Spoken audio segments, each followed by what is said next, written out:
Amém, igreja. Paz do Senhor a todos, tudo bem? Vamos fechar os nossos olhos. Vamos fazer mais uma oração. Feche os teus olhos nessa noite. Senhor Deus, nós te agradecemos, Senhor. Te agradecemos porque nós já podemos te contemplar neste lugar. Por cada louvor, cada testemunho, cada palavra, Senhor. Cada instrução que nós já recebemos aqui. Eu te peço nesta noite, Senhor, que a tua mão venha tocar nos nossos corações e venha retirar as barreiras que muitas das vezes nos tornam resistentes a ouvir a tua palavra, a recebê-la, a deixá-la germinar em nós. Cura, Senhor, o nosso interior. Eu te peço também, Senhor, e apresento diante de Ti os cativos, os oprimidos, os enfermos, aqueles que eventualmente estão doentes, ou que tem alguém na sua família que está doente, Senhor. Eu te peço que a Tua mão poderosa vá lá onde essa pessoa está, e cure-a em nome de Jesus, e liberte-a em nome de Jesus, e transforme-a em nome de Jesus. Senhor, nós nos apresentamos como igreja diante de Ti, porque nós somos totalmente dependentes do Teu cuidado, Senhor, dependentes da Tua condução, dependentes do Teu guiar, Senhor. Cuida do Teu povo, Senhor. Não se afaste do Teu povo. Para aqueles que às vezes estão se sentindo distantes de Ti, Senhor, mostra que Tu és Deus de perto e não de longe, Senhor. Que Tu és Deus próximo, que escuta, que responde, que está junto, que se manifesta quando nós abrimos os nossos corações para Ti, Senhor. Abençoa-nos nessa noite, é o que eu te peço, te agradeço em nome de Jesus, amém. Pode se assentar, amém, igreja?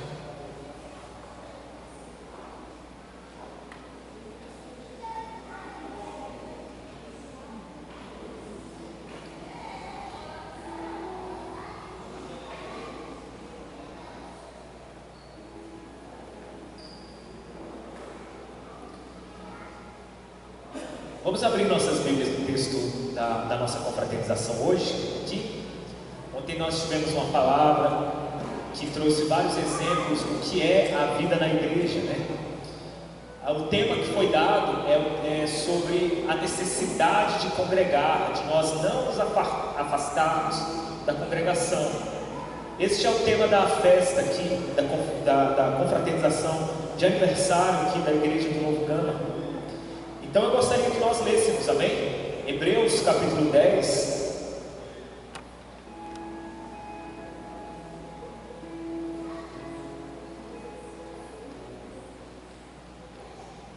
Versículos 24 e 25, amém?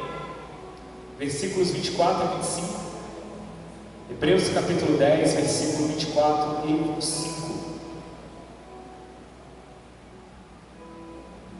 Todos acharam, amém?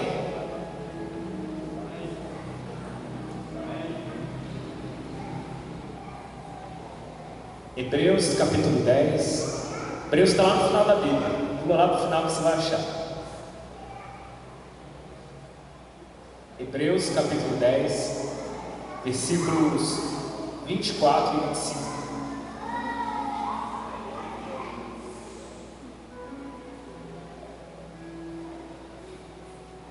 Assim diz o texto, amém? Obrigado, irmão. E consideremos-nos uns aos outros para incentivar-nos ao amor e às boas obras. E o versículo 25: não deixemos de reunir-nos como igreja, segundo o costume de alguns, mas encorajemo-nos uns aos outros, ainda mais quando vocês veem que se aproxima o dia. Esses dois versículos eles já trazem muita coisa para a gente. Não feche sua Bíblia, fica com ela aberta, tá bom? Esses dois versículos já trazem uma variedade de coisas aqui para a gente. O escritor de Hebreus, ele já traz uma centena de coisas aqui. Dava para a gente fazer um seminário só sobre isso aqui. Seminário de semana. Hoje a igreja brasileira vive um dilema. Qual é o dilema que a igreja brasileira vive. As igrejas evangélicas, elas têm sido acometidas pelo mesmo mal que acometeu antes a igreja católica, que é o movimento dos desigrejados, né? Hoje, a porcentagem das pessoas que estão desigrejadas, que não congregam em canto nenhum, que se até professam ser protestantes, evangélicas, mas que não congregam, é enorme, enorme essa quantidade de pessoas. Cada vez mais esse número tem aumentado. E a gente vê então que o hábito de não congregar tem crescido. Mas não é só o hábito de não congregar que tem crescido. São duas coisas que nós precisamos nos preocupar.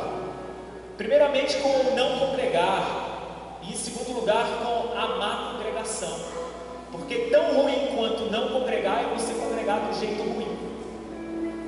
Tão ruim quanto não congregar é congregar de um jeito ruim. E esses dois males têm afetado a igreja, essas duas coisas têm afetado a igreja. A igreja, muitos têm perdido o ânimo de congregar, e muitos têm congregado, mas de um jeito péssimo, de um jeito horrível, de um jeito que não é congregar de verdade, que não vem de estar junto, porque o congregar é isso, é conjunto, o com vem de conjunto, estar em conjunto. Mas tem pessoas que estão presentes na igreja, mas não estão em conjunto com a igreja. E se não está em conjunto com a igreja, essa pessoa não está congregando, ela está frequentando, mas não congregando. Não congregando. É interessante a gente pensar nisso, porque Jesus o tempo todo ele mostra que a força da igreja está na união dela. A igreja é rebanho. A ovelha, o rebanho, seja ele de ovelha, seja ele de gado, seja ele do que for, uma característica do rebanho é que o rebanho ele não é predador. Ele não tem presas como um leão, ele não sai para caçar.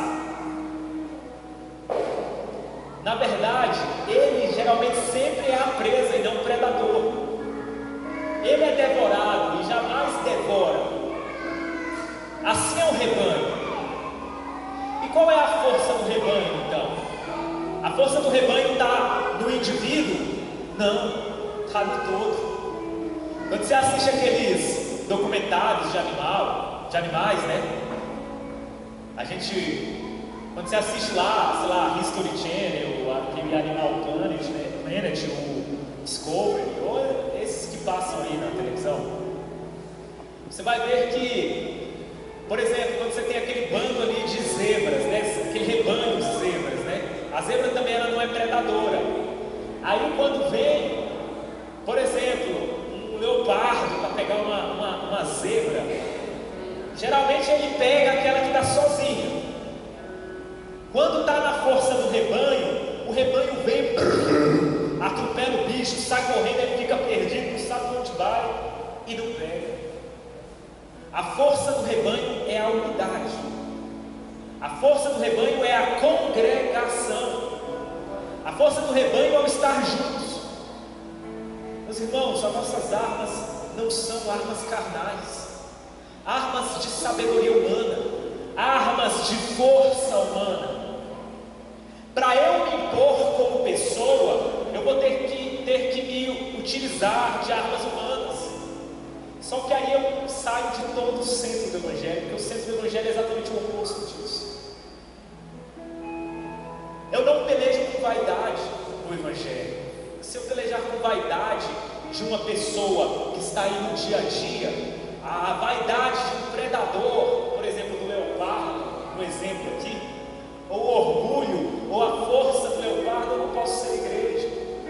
Porque Jesus lá no Sermão da Montanha, ele deixa bem claro que, olha, dizem para vocês, amem os seus amigos, mas qual é o galardão de amar o seu amigo?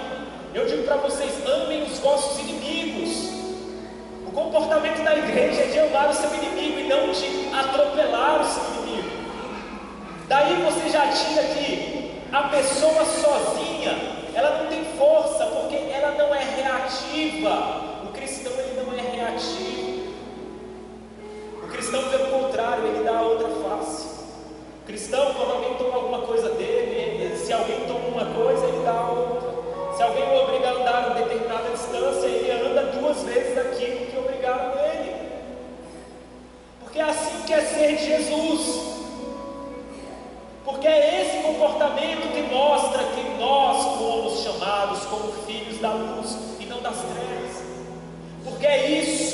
torna diferente de todas as outras pessoas, de todos os outros comportamentos, de todas as filosofias, de todas as correntes políticas, de tudo. Glória a Deus. O Evangelho, ele penetra no teu ser e ele doma o seu ser. Você deixa de ser um animal domado, aquele animal que não tem rédea, aquele animal que não tem dono, aquele animal que ataca qualquer um que está diante dele, porque está cheio de machucados, porque é movido pelo seu instinto de ira, seu instinto de inveja, seu instinto de frustração, seu instinto de querer revidar. E o Evangelho, ele pega, a primeira coisa que ele faz, ele doma tudo isso dentro de você, ele coloca no seu devido lugar, ele cala isso tudo em você, ele amordaça isso tudo em você, porque ele faz nascer um novo homem, uma nova mulher, que está disposta a se sacrificar e não a sacrificar o outro. Glória a Deus. E quando isso acontece, meus irmãos, não há outra forma de estarmos vivos em Cristo, senão pela unidade, pela congregação. Por isso que Paulo lá em Filipenses, ele fala, olha, considerem o outro superior a vocês no trato de vocês. Considere o outro superior. Considerar o outro superior é você poder ouvir o outro, entender o que ele está te falando. É poder ouvir o que o outro tem para te dar, ou muitas das vezes para o que o outro tem para desabafar, é você considerar o outro como uma presença diante de você, e não simplesmente como qualquer um, ou como uma coisa, ou como um objeto. Eu sempre falo isso, eu falava sobre isso na reunião de liderança. O que mostra se você tem tido um relacionamento com Jesus, se você tem entendido o que é o amor de Deus, é se você tem capacidade de sentar com o outro e respeitá-lo como alguém. E você vê se você respeita o outro como alguém, se você tem capacidade de ouvir o que o outro tem para te dizer. Você presta atenção no que as pessoas te falam? Você presta atenção nas pessoas? Ou você anda no modo, assim, simplesmente chega, a pessoa te fala e você não está nem aí? Você não valoriza aquilo, você não escuta. A nossa capacidade de escutar fala muito sobre o modo como nós consideramos o outro. Pessoas, se você não consegue escutar alguém com misericórdia, com temor e tremor, diante de alguém que Deus, por quem Deus sacrificou a sua vida, o valor dessa pessoa é a vida de Jesus. O valor dessa pessoa que está diante de você é a vida de Jesus. É com essa reverência que eu escuto ela. Você escuta o outro com essa reverência? Você tem cuidado com o outro com essa reverência? Você leva o outro a sério com essa reverência? A reverência de alguém que custou a morte do nosso Senhor Jesus Cristo. Pois não há outra forma de amar a Deus se for amar o outro. Não é assim que João nos ensinou? Ou ele ensinou outra coisa? E quando eu olho para o hábito da congregação, eu vejo que o descongregar, o não estar congregado, ele é diretamente ligado ao esvaziamento do amor, ao esvaziamento do não enxergar o outro como uma pessoa, não querer estar com a outra pessoa por causa dos defeitos dela, é exatamente consequência do nosso estilo de vida focado na gente, que sempre existiu, sempre foi assim. Isso não é novidade do nosso século, só que no nosso século isso tem aumentado. Realmente a capacidade de se sacrificar tem diminuído. Nós temos amado demais as nossas próprias vidas. A gente ama demais viver. E quanto mais você ama a sua própria vida, meu irmão, deixa eu te falar uma coisa, menos você ama, você está disposto a se sacrificar. Menos você está disposto a se sacrificar. E amar a sua própria vida, presta atenção, eu sempre falo isso, não é comportamento suicida que eu estou falando que você tem que ter. Porque o comportamento suicida é o comportamento de alguém que se ama muito. Eu não falo isso condenando essa pessoa, pelo amor de Deus, não é condenando, amém? É com toda a misericórdia do coração. Uma pessoa que pensa em se suicidar, ela se ama tanto que ela quer se poupar do sofrimento desta vida, ainda que isso venha a ferir e machucar as pessoas que amam ela. É por isso que ela se ama de um modo desmedido, de um modo desequilibrado. Eu sempre falo isso lá na igreja: existe um modo, um jeito certo de amar. Amar não é, eu tenho o meu jeito de amar. Não, meu amigo, você não tem um jeito de amar. Só existe um jeito de amar. É como Cristo amou a sua igreja, é a única forma de amar. Todo o resto é mero instinto seu, maldito, camuflado, que não é amor de verdade. Amor é sacrifício, ponto, só isso é amor. O resto nada mais é amor, nada mais é amor. Amor é o que está em 1 Coríntios capítulo 13, ponto final. Aquilo é amor. Você quer aprender o que é amor? É aquilo, só aquilo é amor, não existe outro amor. Não existe outro. É por isso que o equilíbrio do amor, o jeito certo de amar, está em amar a Deus acima de todas as coisas. Porque quando eu amo a Deus, eu reverencio a vida. A vida porque eu reverencio o Criador. Aquele que reverencia o Criador, reverencia a vida. E aquele que reverencia e amar ao próximo como a si mesmo. Então eu amo a Deus para que eu possa amar o próximo como eu me amo. Então aqui são três amores que na verdade é um só. Eu amo o Criador, reverencio a vida, porque o Criador me ensina a amar-me da maneira que é o sacrificar-se. Amando-me, eu consigo então amar o outro. Essas são três facetas da mesma coisa. São três coisas que não tem como você amar a Deus sem amar a si, sem amar ao outro. Não tem como amar a si sem amar a Deus e sem amar ao outro. E não tem como amar ao outro sem amar a si mesmo, sem amar a Deus. Amém? É por isso que o mandamento é esse. O mandamento é um só. O mandamento é um só. Amar a Deus acima de todas as coisas e a sua consequência, que é amar o próximo como a si mesmo. Três amores que se conectam em uma coisa só. Quando nós perdemos o hábito de congregar, nós perdemos, esfriamos o amor. Nós perdemos essa essência. Nós já não reverenciamos mais a vida. Quando nós congregamos de um jeito ruim, é a mesma coisa. Quando eu não considero o outro superior a mim mesmo. Quando eu não tenho a consciência de que o trato da igreja é um trato do zelo e cuidado. O trato da igreja é o exercício do suportar o fraco. É o irmão chato. Que é chato mesmo, não tem problema nenhum de você considerar um irmão chato. Você tem que suportá-lo. Esse é o fardo. É o irmão desagradável, inconveniente, não tratado. Mas a igreja é a atração exatamente para que você seja tratado pelo irmão que não foi tratado. Porque na medida que você suporta o irmão que não é tratado, você vai se tratando e vai tratando ele. Vamos aqui de novo. Glória a Deus. Esse é o convite da congregação. É assim. Graças a Deus. Não tem como ser de outra forma. Olhe para a vida de Jesus. Vamos olhar para a vida de Jesus. Tudo que você precisa aprender da vida cristã está em Jesus, no jeito que ele viveu. Jesus, ele se retirava, ele tinha um relacionamento dele com o Pai. Ele orava ao Pai, muitas das vezes sozinho, e ele virava. Jesus, o que dá a entender dos evangelhos, isso não está lá, tá? Não está escrito. Mas quando você acompanha ali a rotina de Jesus, o dia a dia de Jesus, não sei se meu pai tem a mesma percepção que eu, pastor Elcio, não engano. Mas a impressão que eu tenho de Jesus dormia muito pouco, quase nada. Muito pouco, quase nada. Porque a hora que ele estava congregando com os outros, sendo virtude sobre a vida dos outros, permitindo que virtude saísse dele sobre aqueles que o alcançavam, compreendendo e se lançando a compreender, a acolher, a estar. Quando ele não estava ali, ele estava sós com Deus, orando, buscando. Ele sendo Deus, é isso que eu acho impressionante, né? Eu sempre gosto de falar isso. Se Jesus orava daquele tanto, sendo Deus, imagina você, meu filho. Imagina ele, imagina a gente.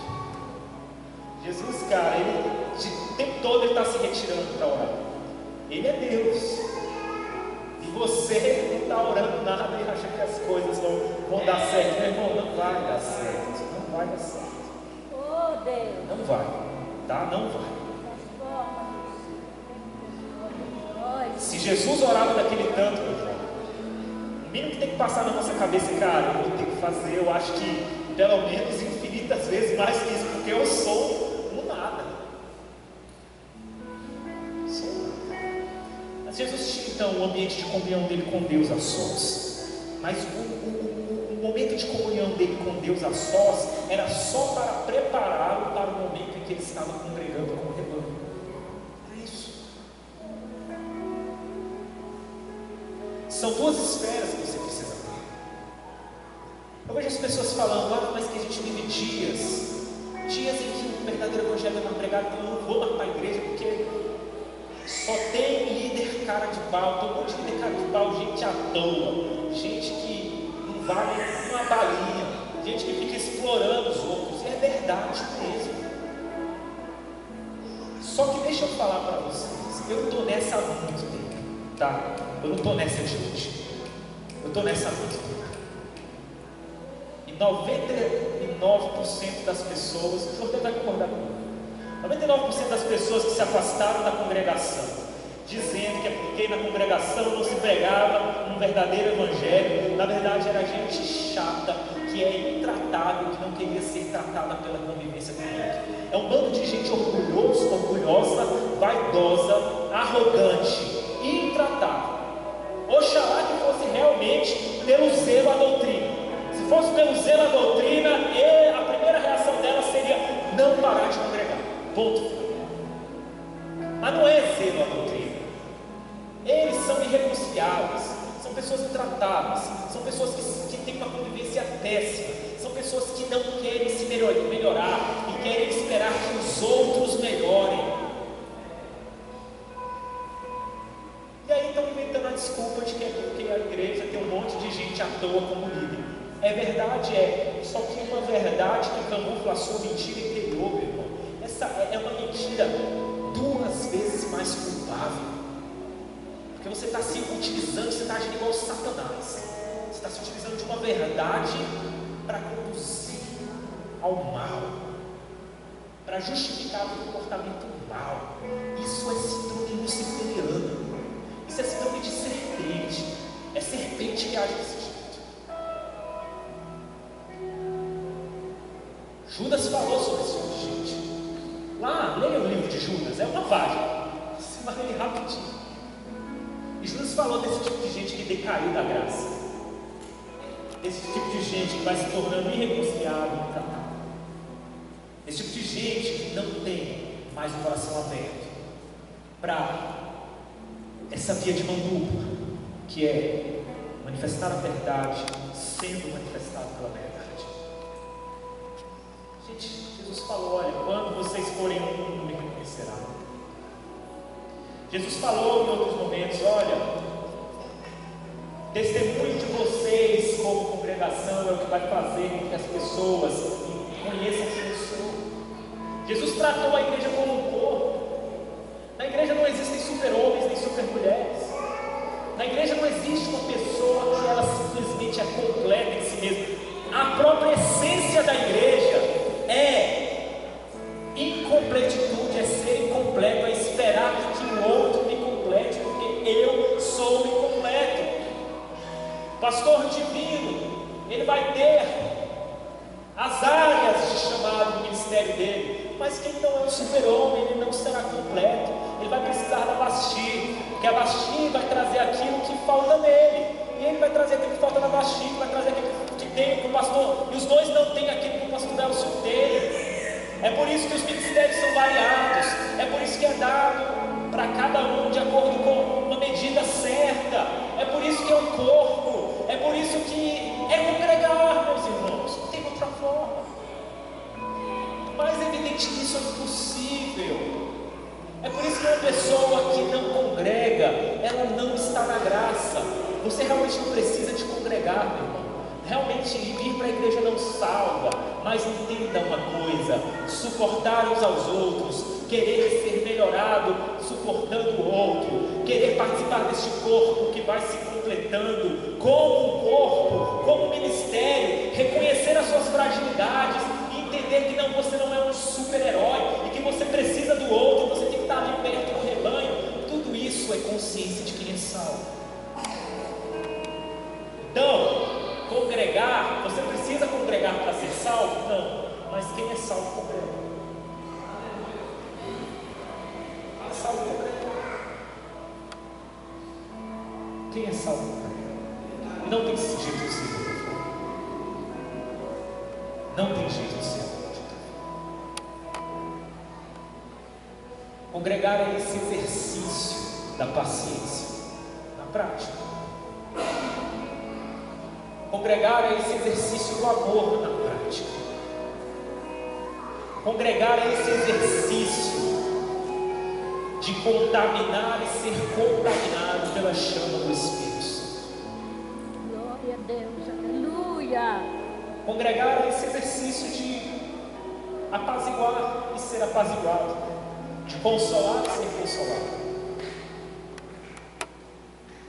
de dar esperança e de receber esperança, de orar e permitir que ore por você.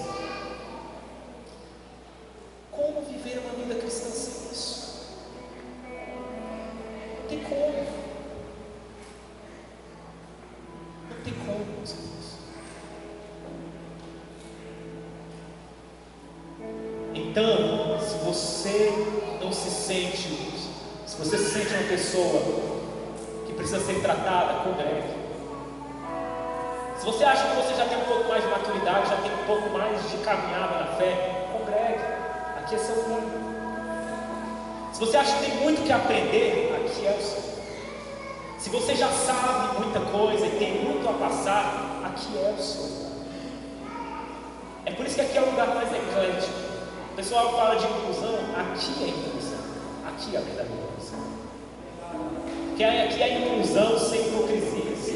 Mas a inclusão também que quando há hipocrisia, existe aquele que tem paciência para lidar com a hipocrisia, para que aquele que é hipócrita deixe de ser hipócrita. Aqui é o lugar de sãos e doentes. Aqui é o lugar daquele que sara o braço, aquele que tem o braço sarado porque tem um problema na perna, mas aí o outro que tem a perna boa vai acudir também o que tem a perna ruim. E aqui é esse exercício, essa cadeia infinita que se chama Igreja do Senhor Jesus. Oh, glória, aleluia, graças a Deus. Deixemos os nossos corações abertos para isso.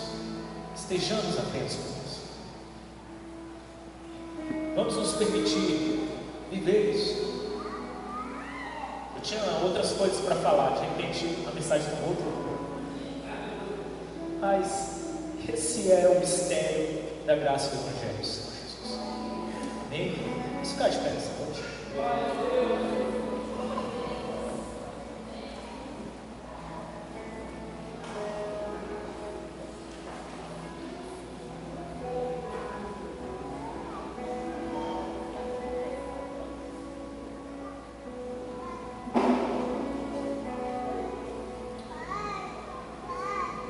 Nós estamos falando de congregar, amém?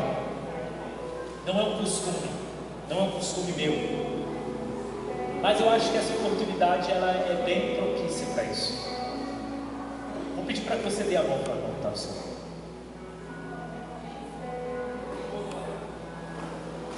Eu não tenho esse costume porque eu gosto muito de respeitar a liberdade das pessoas. Eu sei que tem gente que é mais tímida e não gosta. Eu não estou criticando quem pede, não. Pelo amor de Deus, tem uma maturidade no que eu estou falando. Mas é um costume que geralmente eu não aplico, porque como eu sei que muitas pessoas fazem isso, né? Coloca a igreja para dar as mãos, então eu falo, eu não fazer não vai fazer falta, já tem os outros. E aí tem um pouquinho de todo mundo. Tem o pregador que gosta de fazer as pessoas darem as mãos, e tem as pessoas que gostam de dar as mãos. E aí eu me apego com aqueles que às vezes ficam meio tímidos e não gostam de dar as mãos e vão se sentir confortáveis comigo. Essa é a maravilha da congregação, tem para todo mundo, amém? Tem para todos os gostos, né? Mas essa pregação é propícia para isso. Por isso eu vou te pedir para você dar as mãos para a pessoa que está, dar a mão para a pessoa que está do seu lado. Vamos orar nessa noite, vamos fazer uma oração. Uma oração como igreja. Uma oração pedindo para que o Senhor não permita que a chama do Espírito Santo se apague nos nossos corações. Para que nós permaneçamos como rebanho, fortalecidos. O bom pastor tem dado comida para a gente. Nós temos rejeitado a comida do pastor, porque temos andado como ovelhas desgarradas. Mas não será assim a partir de hoje. A partir de hoje nós vamos entender isso, e nascerá uma chama que vai ser retroalimentada. O que é retroalimentada? É uma chama que eu alimento a chama do outro, enquanto o outro alimenta a minha chama. Isso é uma chama retroalimentada, é uma chama de viaduto. Senhor Deus, nós nos colocamos diante de Ti. Te pedimos nessa noite, Senhor, como igreja. Senhor, vivemos dias escassos, de escassez e de fome. Fome sobre o mundo está faminto, o mundo está cheio de fome. Fome de esperança, fome de paz, fome de consolo, fome de alegria, fome de perseverança, fome de coragem, Senhor. Mas nós sabemos que esta escassez não alcança a Tua igreja. Não alcança a Tua igreja quando a Tua igreja se comporta como igreja. Quando a Tua igreja se comporta neste amor uns com os outros. Quando a Tua igreja se comporta, Senhor, neste estar próximos dos outros. Quando a Tua igreja se abre para comer da Tua comida. E a Tua comida, Senhor, é participar do Teu corpo, é participar do Teu sacrifício.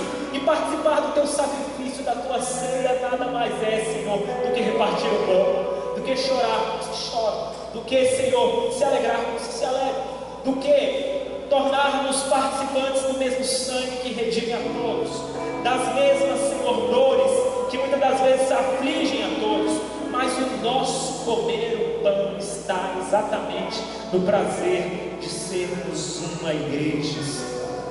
Deus, nós nos apresentamos diante de Ti com todas as nossas falhas, com todas as nossas teimosias, com todas as nossas fragilidades, com todas as nossas intratabilidades, com a nossa língua grande, com a nossa capacidade de fofocar e falar mal uns dos outros, que existe.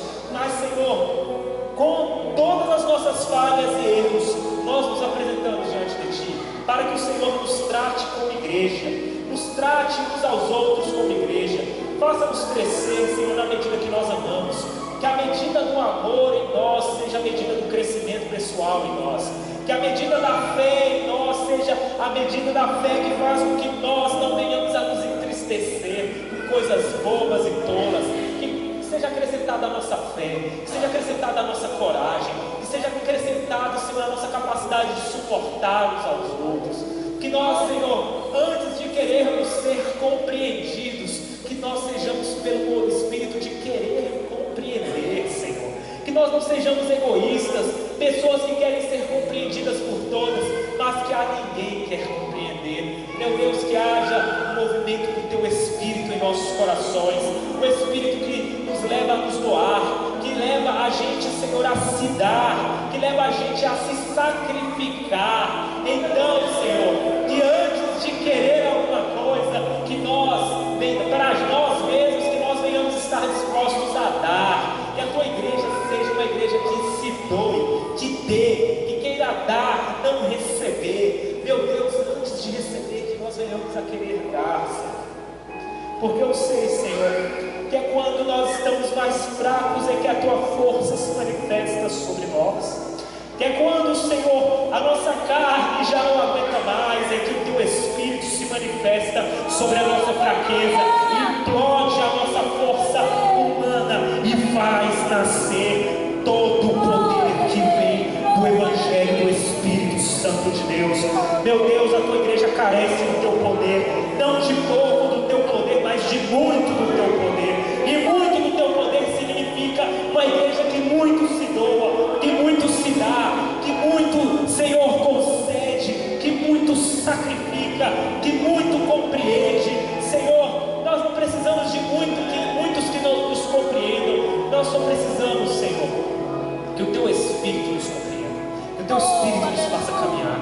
Meu Deus, para que a nossa arma seja a arma da justiça, a arma da luz, Senhor, a arma daquele que dá a outra face, a arma daquele que ama o seu inimigo. Porque o que ganhará aquele que ama apenas o seu amigo? Nada. Isso até os ímpios fazem, Senhor. Mas nós não somos ímpios, nós somos chamados para sermos filhos da luz. Nós não somos chamados chamados para sermos predadores, nós somos chamados para sermos rebanho, e nós ganhamos o lobo com o desprendimento da ovelha. Esse é o poder que move a tua igreja, Senhor. Esse é o poder que nos move. Nesta noite, Senhor, faça-se assim conosco, Senhor. Apacenta os nossos corações, Senhor. Tem misericórdia de nós, Senhor. Cura-nos nesta noite, Senhor. Cura-nos para que nós possamos curar aos outros. Nesta noite, Senhor, faz ser diferente. Que não seja mais uma oração, Senhor, de rotina. Que não seja mais uma oração das inúmeras que nós fizemos e que posteriormente caíram no esquecimento. Mas que pelo contrário, que esta oração venha, Senhor, a gritar, a reverberar no mais profundo do nosso espírito, para que nós saiamos desta oração transformados, reavivados, Senhor, edificados em Ti. É o que eu te peço nesta noite e te agradeço, em nome de Jesus. Amém. Amém. Aplauda o nome de Jesus.